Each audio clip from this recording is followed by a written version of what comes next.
Topic ہے وہ ہے نبوت۔ دینی آج سے ہم باب سوم پڑھ رہے ہیں۔ تو پچھلے باب میں تم کو 3 باتیں بتائی گئی ہیں۔ ایک یہ کہ خدا کے اطاعت کے لیے خدا کی ذات و صفات اور اس کے پسندیدہ طریقے اور آخرت کے جزا و سزا کے متعلق علم کی ضرورت ہے، اور یہ علم ایسا ہونا چاہیے کہ جس پر تم کو یقین کامل یعنی ایمان حاصل ہو۔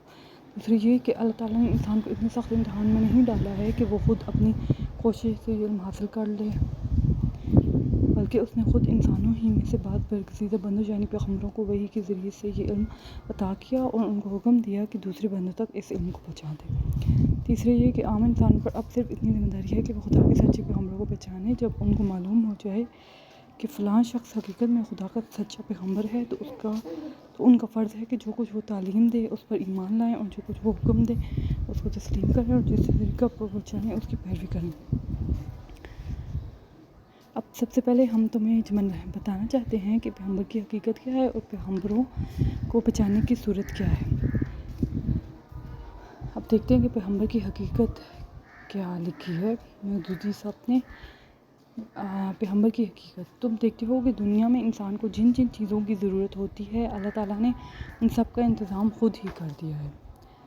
بچہ جب پیدا ہوتا ہے تو دیکھو کتنا سامان اس کو دے کر دنیا میں بھیجا جاتا ہے۔ دیکھنے کے لیے آنکھیں، سننے کے لیے کان، سونگھنے اور سانس لینے کے لیے ناک، محسوس کرنے کے لیے سارے جسم کی کھال میں قوت لامسہ، چلنے کے لیے پاؤں، کام کرنے کے لیے ہاتھ، سوچنے کے لیے دماغ، ایسی بے شمار دوسری چیزیں جو پہلے سے اس کی سب ضرورتوں کا لحاظ کر کے اس کے چھوٹے سے جسم میں لپیٹ کر رکھ دی گئی ہیں۔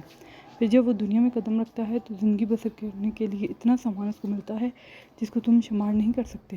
ہوا ہے، روشنی ہے، حرارت ہے، پانی ہے، زمین ہے، ماں کے سینے میں پہلے سے دودھ موجود ہے، ماں اور باپ اور عزیزوں حتیٰ کہ خیروں کے دلوں میں بھی اس کی محبت اور شفقت پیدا کر دی گئی ہے جس سے اس کو پالا پوسا جاتا ہے۔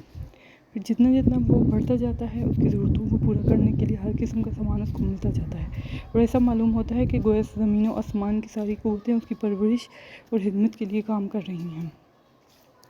اس کے بعد اور آگے بڑھو۔ دنیا میں کام کرنے کے لیے جتنی قابلیتوں کی ضرورت ہے وہ سب انسان کو دی گئی ہیں۔ جسمانی قوت، عقل، سمجھ بوجھ، گویائی اور ایسی ہی بہت سی قابلیتیں تھوڑی یا بہت ہر انسان میں موجود ہیں، لیکن یہاں اللہ تعالیٰ نے عجیب انتظام کیا ہے۔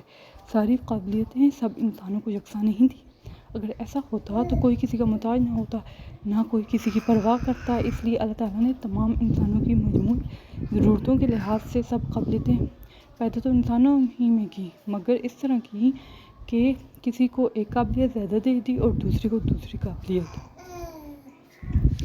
تم دیکھتے ہو کہ بعض لوگ جسمانی محنت کی قوتیں دوسروں سے زیادہ لے کر آتے ہیں، بعض لوگوں میں کسی خاص ہنر یا پیشہ کی پیدائشی قابلیت ہوتی ہے جس سے دوسرے محروم ہوتے ہیں، اور بعض لوگوں میں ذہانت اور عقل کی قوت دوسروں سے زیادہ ہوتی ہے، بعض پیدائشی سپہ سالار ہوتے ہیں، بعض میں حکمرانی کی خاص قابلیت ہوتی ہے، بعض تقریر کی غیر معمولی قوت لے کر پیدا ہوتے ہیں، بعض میں انشاء پردازی کا فطری ملکہ ہوتا ہے۔ کوئی ایسا شخص پیدا ہوتا ہے کہ اس کا دماغ ریاضی میں خوب لڑتا ہے، حتیٰ کہ اس فن کے بڑے بڑے پیچیدہ سوالات اس طرح حل کر دیتا ہے کہ دوسروں کے ذہن وہاں تک نہیں پہنچتے۔ ایک دوسرا شخص ایسا ہوتا ہے جو عجیب عجیب چیزیں ایجاد کرتا ہے اور اس کی جادو کو دیکھ کر دنیا دنگ رہ جاتی ہے۔ ایک اور شخص ایسا بے نظیر قانونی دماغ لے کر آتا ہے کہ قانون کے جو نقطے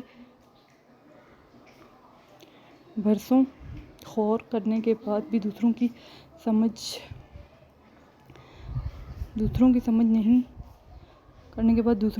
نہیں، اس کی نظر خود بخود ان تک پہنچ جاتی ہے۔ یہ خدا کا دین ہے۔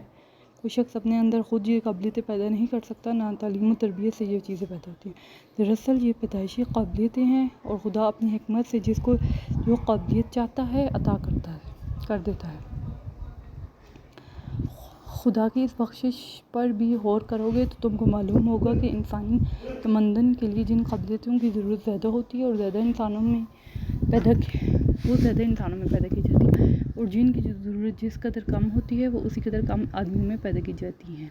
سپاہی بہت پیدا ہوتے ہیں، کسان اور بڑھئی اور لوہار اور ایسے ہی دوسرے کاموں کے آدمی کثرت سے پیدا ہوتے ہیں، مگر علمی اور دماغی قوتیں رکھنے والے اور سیاست اور سپہ سالاری کی قابلیتیں رکھنے والے کم پیدا ہوتے ہیں۔ پھر وہ لوگ اور بھی زیادہ کامیاب ہوتے ہیں جو کسی خاص فن میں غیر معمولی قابلیت کے مالک ہوں، کیونکہ ان کے کارنامے صدیوں کے لیے انسانوں کو اپنے جیسے ماہر فن کی ضرورت سے بے نیاز کر دیتے ہیں۔ اب سوچنا چاہیے کہ دنیا میں انسانی زندگی کو کامیاب بنانے کے لیے صرف یہی ایک ضرورت تو نہیں ہے کہ انسانوں میں انجینئر، ریاضی دان، سائنسدان، قانون دان، سیاست کے ماہر، معاشیات کے باکمال اور مختلف پیشوں کی قابلیت رکھنے والے لوگ ہی پیدا ہوں۔ ان سب سے بڑھ کر ایک اور ضرورت یہی بھی تو ہے، اور وہ یہ ہے کہ کوئی ایسا ہو جو انسان کی خدا کا راستہ بتائے۔ دوسرے لوگ تو صرف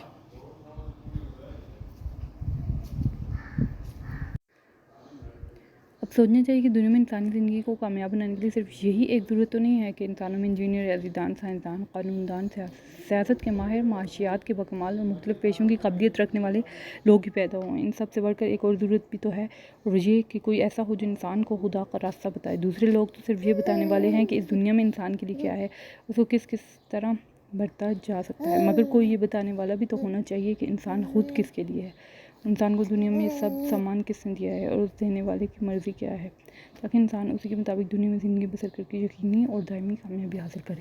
یہ انسان کی اصلی اور سب سے بڑی ضرورت ہے، اور عقل یہ ماننے سے انکار کرتی ہے کہ جس خدا نے ہماری چھوٹی سے چھوٹی ضرورتوں کو پورا کرنے کا انتظام کیا ہے، اس نے ایسی اہم ضرورت کو پورا کرنے سے غفلت برتی ہوگی؟ نہیں، ایسا ہرگز نہیں ہے۔